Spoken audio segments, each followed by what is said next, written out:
Hello, कैसे हैं आप सब?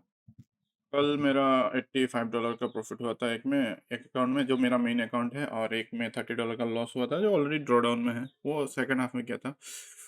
तो कल और जो लॉस हुआ था वो गोल्ड में हुआ था। तो एनक्यू में क्या किया मैंने कल? कल मैं बेरिश था, राइट? मैं लंदन सेशन में स्ट्रीम में बोल रहा था मैं बेरिश एक्सपेक्ट कर रहा हूँ एनएफपी में।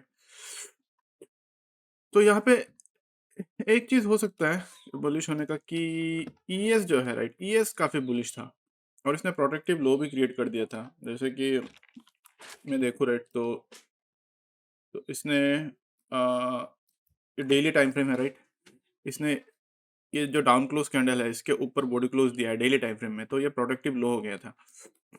तो उस हिसाब से, और ऊपर से मैं देख रहा हूँ कि उसका पहला दिन ईएस ने लिक्विडिटी स्वीप करके फिर से जाके रेंज के अंदर घुसा है, तो ईएस बुलिश था। आई एग्री, ईएस बुलिश था, बट एनक्यू मेरे लिए बेरिश था।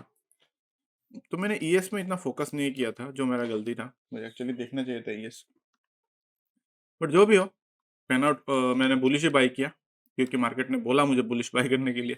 तो मैं क्या देख रहा था, जब 4 घंटे यहाँ से हम लोग देख रहे थे कि एकुमुलेशन हो रहा था, राइट, ये वाला चीज़। तो मैंने इसको यहाँ मार्क किया था क्योंकि मेरे लिए ये रेंज था, ये 4 आवर का कैंडल का ये रेंज था, और मैं एक्सपेक्ट कर रहा था कि इसका लो को एटलीस्ट लेगा ऊपर जाने से पहले। बट ऐसा हुआ नहीं, इसने बस इसका लो को लिया और ऊपर चला गया। तो छोटे टाइम फ्रेम में चलते हैं और देखते हैं अभी क्या हुआ था। 15 मिनट टाइम फ्रेम पे जब मार्केट हाँ, ये एनएफपी वाला न्यूज़ था। एनएफपी वाला न्यूज़ होके मैंने पहले यहाँ पे एक छोटा सा स्कैल्प किया था इस वाले हाई तक। अगर 1 मिनट टाइम फ्रेम पे जाऊँ तो मैंने यहाँ पे एक बाई किया था, छोटा मतलब स्कैल्प था। यहाँ पे एक बाई किया था, मेरा एसएल था इसके नीचे, और टीपी 1:2 कुछ था। हाँ, कुछ ऐसा था, 1:2। तो ये इसका रीज़न ये था बाई करने का, हम लोग एकुमुलेशन किया, मैनिपुलेशन किया और डिस्ट्रीब्यूशन, और ऊपर से टारगेट भी है, राइट, हाई हाई हाई में, ये वाला। तो ट्रेड मोमेंटम बोल सकते हो, मोमेंटम ट्रेडिंग। तो उसी को रिलेटेड ये बाई किया था, जो जिसमें कुछ $40 प्रॉफिट आया था।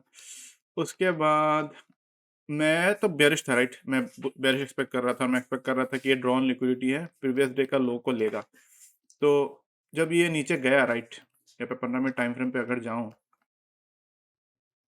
जब ये नीचे गया और इसके नीचे बॉडी क्लोज दिया, तो ये सीआईएसडी हो गया मेरे लिए 15 मिनट में, और मैं बेरिश था। बट एक चीज प्रॉब्लम था कि इसने new day opening end of के नीचे बॉडी क्लोज नहीं दे रहा था, ये होल्ड कर रहा था ये चीज को। बट फिर भी मैंने इसको इग्नोर किया, और मैं एंट्री लेने वाला था इस गैप से। मैं डिस्कॉर्ड में भी देखे सबको बोल रहा हूँ कि मैं यहाँ से शॉर्ट करूंगा, अगर मार्केट बोलता है मुझे तो।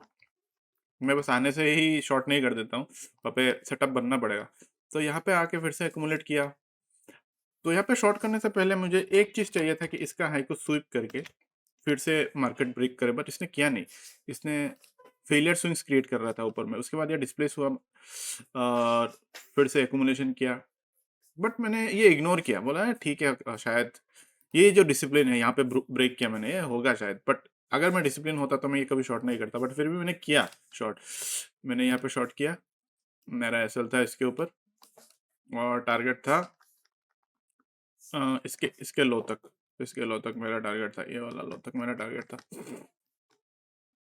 जो लिया नहीं, और इसमें मेरा कुछ 25 या $30 का लॉस हुआ। तो ये लॉस होते ही ये जाना चाहिए था, बट ये गया नहीं, और मैंने देखा कि इमीडिएटली इसने मैंने इमीडिएटली अपना बायस को स्विच किया, क्योंकि मैंने देखा कि इसलिए इमीडिएटली अपना ऑर्डर ब्लॉक क्रिएट किया है 1 मिनट में। चेंज मतलब चेंज इन ऑर्डर फ्लो हो गया है, सीआईएसडी जो बोलते हैं, change in the state of delivery हुआ है। उसके बाद और एक चीज़ देखा कि हम लोगों ने 5 मिनट 15 मिनट पे हम लोग एंड ऑफ को रेस्पेक्ट कर रहे हैं। ऊपर में मैं देखा कि लिक्विडिटी स्वीप किया है, और उसके बाद मुझे पता, मैंने एनक्यू भी देखा, ईएस भी देख रहा था कि ईएस भी बुलिश है। तो उसके बाद मुझे इमीडिएटली दिमाग में क्लिक हुआ कि ठीक है, ये मार्केट ऊपर जाने वाला है। उसके बाद क्या हुआ? उसके बाद ये ऑर्डर ब्लॉक क्रिएट करने दिया, ऊपर में बॉडी क्लोज हुआ। इजीएस्ट सेटअप है मेरा ये, अ, इसमें बाय, और यहाँ पे कुछ 1:2 ये कुछ ऐसा था, ये सब हाई तक। तो ये वाला सेकंड ट्रेड था। उसके बाद 11:30 को और एक ट्रेड मिला था मुझे। हाँ, 11:30 को और एक ट्रेड मिला था। ये वाला ऑर्डर ब्लॉक है, राइट। 1 मिनट पे यहाँ पे ऑर्डर ब्लॉक के साथ फेयर वैल्यू गैप है, करेक्ट। ये वाला लास्ट फेयर वैल्यू गैप है, राइट। इसको टैप किया, टैप करके हम लोगों ने इसका हाई को ब्रेक किया, सीएसडी हुआ फिर से। ऊपर से 50 मिनट का गैप भी था शायद, रुको। काफ़ी सारे रीजंस थे सेकंड वाला का बाई का, बहुत अच्छा अच्छा ट्रेड था वो वाला। हाँ, ये 50 मिनट का गैप भी था।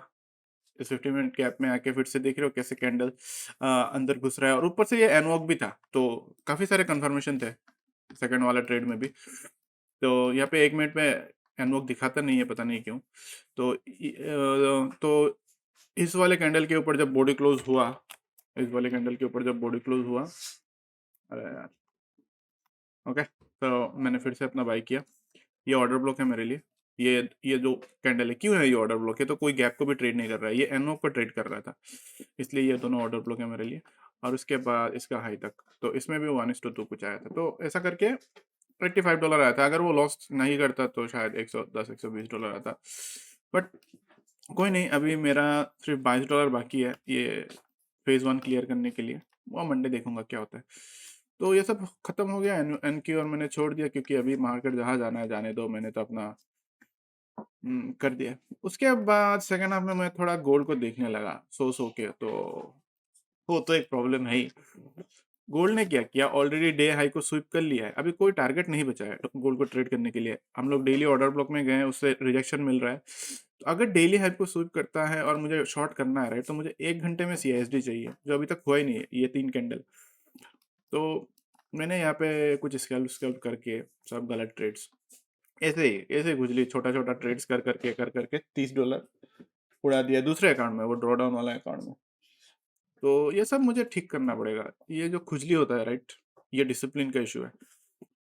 प्रॉफिटेबल हो गया, कोई रीज़न नहीं है और ट्रेड करने का, बट फिर भी ऐसे ही। बट जो भी हो, अकाउंट थोड़ा थोड़ा ग्रो कर रहा है फिर फाइनली।